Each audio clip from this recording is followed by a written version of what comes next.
there is a huge dearth of, I wouldn't even say experience, as basic competence around the president. You're seeing him slimming down the National Security Council allegedly to something like 150 people. Rubio is double hatting as National Security Advisor and Secretary of State, which Kissinger struggled with in the mid-70s. And Marco Rubio is not Henry Kissinger, to be polite about it. Mike Waltz was a fairly competent guy, but again, like Rubio, had to sacrifice a lot to get into the inner circle. And you look around and there are just no counterweights to Trump. There's nobody to say to him in private, whatever goes outside this room, I'll back you because you're the president. But this is what I think you're doing catastrophically wrong. And unless you've got people like that, and if you're as self-confident and psychologically unmoored a person as Donald Trump is, there's no help, really. In typical response terms to Donald Trump's statement, the Russian spokesperson Dmitry Peskov on Monday then said, this is a very important moment which is associated with the emotional overload and absolutely everyone with emotional reactions. And that's him describing Donald Trump. He said, we're truly grateful to the Americans and personally to President Trump for his efforts to bring Moscow and Kyiv to the negotiating table. Is this just a cynical attempt to continue to play Trump, do you think? Or do you think Putin actually cares about his relationship with Trump? It's very hard to know, isn't it? I mean, the reaction about over-emotionalism, Peskov's not wrong there. I think it's quite cunning to portray the Russians as being sort of disappointed that the Americans, who are doing tremendously well, haven't been able to do more. And this is all feeding into, of course, a narrative that the Ukrainians and Zelensky in particular are responsible for the war, and behind them are, shadowy powers like NATO and sort of nebulous Western interests who have been orchestrating this confrontation between East and West. I don't think Putin would see a breakdown of relations with Trump as a disaster, but he must also realize that Trump is a possible. Trump is acting as a mark, essentially. That's what he sees Trump as. Trump is there to be manipulated and is providing every indication that he's manipulable. And when he talks about, wanting trade with Russia, wanting to, ease sanctions, certainly putting no more sanctions on, Putin must look at that and think that's a possibility, because Russia's economy is suffering badly. Russia is reliant essentially at the moment on oil and helpful foreign states like China and Iran, and North Korea, of course, who've been happily sending forces to fight in Ukraine. So I think Putin will always have options. That's the thing. I've said many a time, and I think I've said to you, he's a KGB officer. And that's how he runs the game. That's how he's always run the game. He was a colonel in the KGB.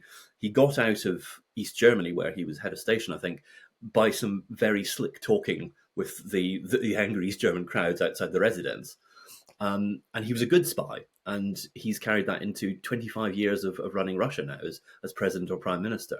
So there's not much you can teach him about manipulating people in negotiations, whereas that is manifestly not true either of Donald Trump or, God help us, of Steve Witkoff.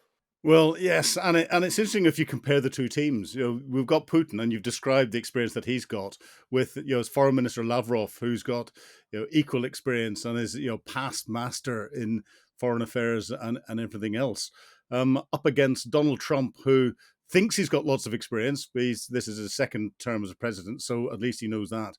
But his inner circle is, I would describe as very light. Marco Rubio is probably the most competent that's there, but he's lost his national security advisor. Pete Hegseth in defense has never run a large department before, and you can't just go from being a frontline soldier to running a large department of state.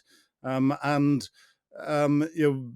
vice president, he seems to be using his position with everything as an apprenticeship for him to potentially take over as the next president. Do you think Trump is suffering from a weakness in his inner team? I think he's suffering hugely. I think there was an element, although it wasn't complete or entirely beneficial in his first presidency, that at least there were constraints on him because he didn't know how Washington worked. he did have to import some people who knew the ropes. I mean, they weren't always brilliant people. Rex Tillerson was pretty much a disaster as Secretary of State, but Jim Mattis was very solid as Secretary of Defense.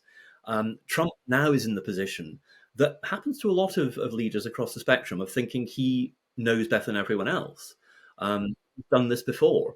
So, Marco Rubio is a solid, competent foreign affairs expert, but he's had to sacrifice a lot of self-respect, intellectual coherence, all of these things, because he was one of the final people eventually to fold and think, this is the way the Republican Party's going. The only way I'm going to survive is by, paying obeisance to Trump and the sort of the MAGA godheads. So he's had to accept a lot of intellectual and personal humiliation. Hegseth is not a serious person. He's a perfectly competent and well-regarded National Guard officer, I'm sure. But he's a Fox News presenter who has, let's be delicate about it, personality border issues, I think we should say. There are lots of accusations, some of which may be true, some of which maybe not, about his personal conduct.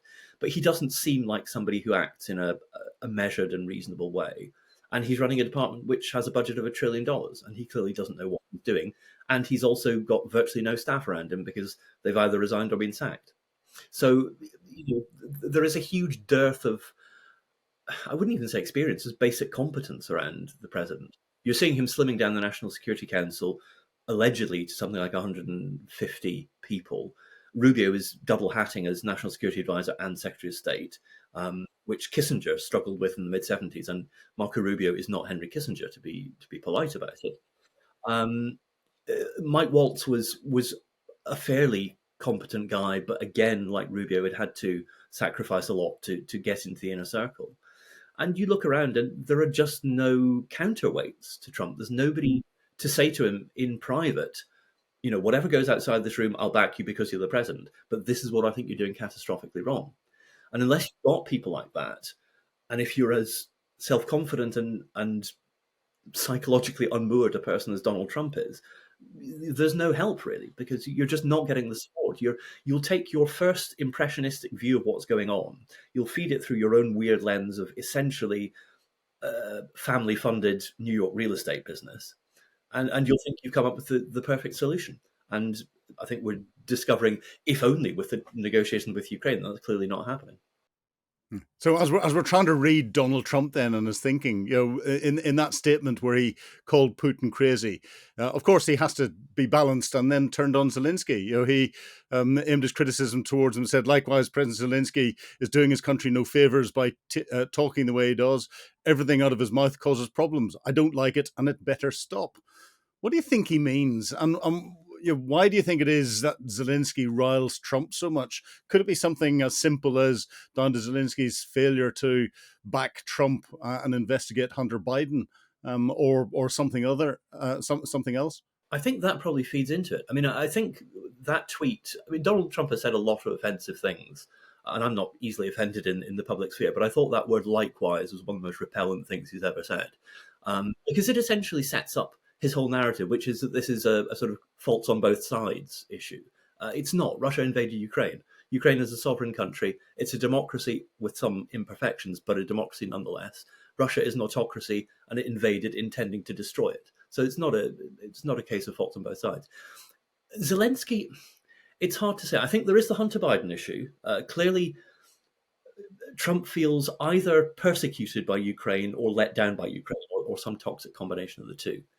I think he probably dislikes the kind of celebrity that Zelensky has got, and the kind of universal acclaim he received in the West after the invasion, because he showed tremendous personal courage as much as anything else, which is something that is very difficult to assume or to pretend. And I think also there is this continuous narrative within Donald Trump of being the hard done by case. Somebody's doing him down, and I think he's identified Ukraine as a country which has been, in his worldview, sort of taking money from America and taking financial and military support from America, and somehow cheating them. And he said that a few months ago, didn't he, that Zelensky was a wonderful salesman because every time he came to America, he asked for more money. I do think Zelensky probably overstepped the mark when he went to America before the election and, allowed himself to be put in positions which could be construed as politically supportive of Joe Biden as a candidate. I think that was a mistake. But at the same time, the guy is leading a country which is fighting for its survival in a full-on conflict. So I'm willing to cut him some slack.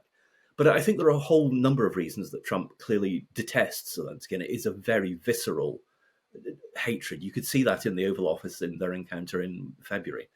It's absolutely, bone deep horror of the man. He's everything that Trump dislikes. And that's clearly playing a huge part in the way that Trump is dealing with Ukraine, because Trump deals on a very personal level with leaders and personalities. Do you think Trump's actually jealous of Zelensky? I think that could well be part of it. I mean, he sees a man who has been feted around the world for, solid virtues like leadership in crisis, leadership in wartime, courage, straightforwardness, honesty. And it's interesting, the criticisms that not so much Trump personally, but the MAGA movement level at Zelensky. I mean, there's always a fundamental truth that when somebody attacks you for something, it's what they're saying about themselves. And so the way they've talked about Zelensky as being a dictator or being corrupt or being a Nazi or being supportive of Nazis, you think it's interesting that those are the aspects of his leadership and his regime which you choose to criticize. But there is clearly... I think jealousy probably is about right. I think he sees, in a weird way, he's envious both of Putin and Zelensky, but for different reasons. He sees in Putin a man who has complete mastery over his regime and who has been in power for 25 years and is, this sort of strong man who rides horses with no shirt on and hunts bears, all this kind of ridiculous stuff.